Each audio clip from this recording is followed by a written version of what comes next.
Привет всем, это skaz.com. Мы находимся в Москве накануне препати Евровидения 2015. Рядом со мной находятся участники от Беларуси Юзари и Маймуна. Привет, ребят. Привет. Привет. Привет. Вы первый раз в Москве? Не первый раз в Москве. Как у вас происходит вообще путешествие по нашему городу и по российской столице? Ну, конечно же, мы не первый раз. Мы же из Белоруссии, поэтому как близко совершенно. Ну, конечно, не первый раз. Да и моя мама здесь училась когда-то. Поэтому нас что-то связывает с Москвой. Вот. Ну, здорово. Потрясающий город, светлый, открытый. Мы очень рады, что мы здесь находимся. Тем более вот такая такому атмосфера, поводу. да, по такому еще поводу, да. Видишь, И- с тобой еще раз увиделись. Ну, знаешь, после Мальты там все-таки потеплее было как-то. Я вспоминаю с такой теплотой Мальту. Ну да, и, кстати, и в Беларуси сейчас чуть потеплее, чем в Москве. Ну, Ну ничего, все равно мы согреем обстановку, и после нашего концерта будет жарко. Еще предстоит Вена, в которой тоже погода может показать нам весь свой характер, но будем ожидать, что все-таки будет все тепло, правда? Значит, вы давали интервью нашим корреспондентам в Амстердаме, были на самой большой вечеринке Евровидения. Расскажите, какие впечатления у вас от этой самой крупной вечеринки в этом году? слушайте, классно, на самом деле, здорово. Очень впечатлил сам Амстердам, во-первых. И мы были первый раз в Амстердаме, и так поразил своей красотой, такой какой-то определенной атмосферой. И было здорово, это во-первых. Во-вторых, мы первый раз познакомились уже лично с какими-то участниками. Ну, конечно, они не все были, ну, жаль, конечно, но познакомились, увидели, были поделились впечатлениями, как все проходит, и вообще как бы мы слышали их песни, но лично не было когда. интересно, Всегда да. интересно. Как, подружились? Ну, Да, в конечно. основном все очень, да, все Дружелюбная все атмосфера дружелюбные, такая, то есть мы и реально это такой. приятно. Я думаю, что создается какая-то большая семья из 40 участников. Международная, Огромная. Да, интернациональная, да. Мы с вами встречались уже не один раз, и поэтому вопросов вам было задано много. Мы решили в этот раз быть более оригинальными и попросили ваших поклонников Евровидения, задать вопросы, подготовить. Я буду зачитывать. Значит, Володимир из Украины интересуется, следите ли за Евровидением вообще, и какой ваш любимый победитель конкурса? Могу сказать, что да, конечно, я слежу за Евровидением, как классический музыкант, что не характерно, да, но я очень люблю этот конкурс и слежу за ним уже давно довольно. Не помню точно с какого года, но, кстати, поэтому я и предложила Юзари сделать композицию вместе и подать заявку на Евровидение. Все Так как он создается уже- начало всему любовь. Любовь к конкурсу. Да, да, и очень такой конкурс великолепно смотрится по телевидению, телевизионная версия, и очень слышала много от Юзари лестных отзывов о этом внутри, потому что он уже побывал внутри этого конкурса в 2011 году, да, как бэк-вокалист.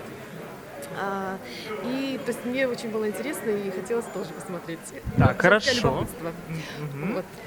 Кто любимый победитель? Кто любимый победитель? У меня Ларин. Мне тоже, мне понравилось, очень впечатлил Ларин своей такой, так скажем, в хорошем смысле дикостью такой, дикое исполнение и очень качественное исполнение, профессиональное и явно там, конечно, очень огромная проделана работа самой команды, которая готовила этот номер, этот продукт, очень здорово. Очень стильно, да. Прекрасный вокал, и музыка потрясающая. Да, тоже. конечно, выделяется так Ларин, то есть, Ну, Александр Рыбак тоже. Наш земляк. да, ну, наш земляк, да. Хорошо, и следующий вопрос как раз от вашего земляка. Игорь, или Игорь, не знаю, из Беларуси спрашивает, а кого из участников этого года вы могли бы причислить к своим фаворитам? Вот сложно сказать, потому как вот даже если бы хотел сказать, вот сказал бы, но почему-то не получается. получается, потому что вот, правда, очень много песен в принципе и нравится, и в то же время вот что-то к чему-то придраться очень сложно, да, вот с нашей стороны, потому что очень разные стилистики, и они настолько сделаны, вот не добавить, не убавить, да, в своей как бы вот в своем контексте они очень органичны. Да. И вот и в то же время вот если бы я был любителем там какой-нибудь ретро, да, я бы сказал, блин, как мне это нравится песня там ретровская, или мне нравится Да. классическая. Песни на любой вкус, и это прекрасно, Да. потому что в концерте концерте, когда много различных совершенно жанров и стилей, и направлений, это очень хорошо. То есть будет из чего выбрать. Мне кажется, что в следующем году уже на Евровидении, наверное, вряд ли будет музыка распределяться по стилям музыки. Потому что, это правда сложно определить. Я, по крайней мере, не вижу какого-то такого фаворита, прям выделяющегося. Я думаю, мы ответили на вопрос Игоря. Большая поклонница Евровидения Элиана, которая поедет болеть за вас в Вену, интересуется, а какая в детстве у каждого из вас была любимая сказка? У меня «Аленький цветочек». «Аленький цветочек». У моей дочки тоже, кстати. «Аленький цветочек». Сказка про Майкла Джексона. Сам придумал. Сказка, я имею в виду, что... Масштабная мировая сказка. Мировая сказка. Я все-таки такой всегда любил сказки, которые имеют какие-то факты. То есть, мне нравились правдоподобные сказки, которые происходили биографии, автобиографии, такие, как бы я читал. И мне интересно было это. И мне нравится именно сама история Майкла Джексона, как весь путь человека, который прошел через такой сложный и очень влиятельный путь на музыкальную сферу деятельности. А мы, когда в редакции выбирали этот вопрос, мы думали, что ты ответишь «Фенист Ясный Сокол», потому что ты же помогал Наде Мисюковой писать песню для детского Евровидения в этом году. Да, естественно, я помогал. Конечно, эта сказка больше для самой Нади, потому как Надя сама сочиняла эту песню. И я только был как такой корректировщик этого музыкального продукта. И, конечно, разделял с ней симпатию к такого вида сказки. Но это все-таки Надина сказка. Какие впечатления, эмоции от Мальты у тебя? Клевые, слушай. Ты же сам видел. Это было здорово, правда. И это был первый мой опыт попадания на детское Евровидение. И это, я вижу разницу. Сейчас я теперь ее полностью ощущаю и понимаю, в чем же разница. У тебя была такая небольшая подготовка в ноябре для апреля. Скажем так, что, конечно, это, наверное, оправдывает мое стремление к Евровидению, любовь к Евровидению. И все-таки этот конкурс немало значимый для каждого артиста, потому что все-таки не каждый день мы выступаем на стадионной площадке. На огромной площадке. На огромной, конечно. Телевизионного пространства Европы. Да, и столько глаз на тебя смотрят, и все-таки очень важно что-то донести до зрителя, и важно очень какую-то идею и мысль. Следующий вопрос, позвольте, да? Мы просто долго можем, я думаю, про Евровидение говорить. Расскажите, какие спецэффекты будут задействованы вами на сцене Евровидения? Пиротехника, дым, огонь, медные трубы, песчаные часы. Поклонники предложили все варианты, которые только возможны. Я знал, что будут песчаные часы. Песчаные, да, потому что очень много было отзывов на клипе. И были всякие возможные версии, что мы эти часы на сцену тоже привезем. Нет, мы решили, что нет. Конечно, да. Мы сказочную идею о эльфах и злых волшебницах мы оставили в нашей клипе, в нашем видео, да.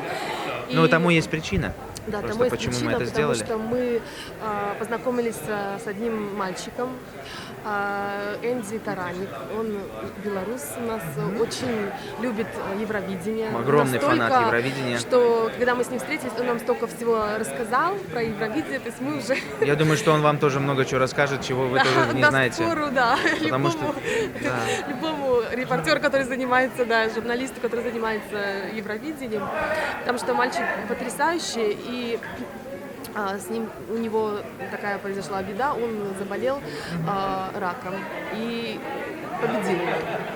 И то есть мы, поговорив с ним, мы подарили ему наши уши, уши, в которых Изари снимался в клипе. В честь его победы, потому что это было очень над этим заболеванием, здорово. потому что это человек должен обладать мужеством и огромной силой, чтобы противостоять этому заболеванию и какому-то и вообще пережить это все.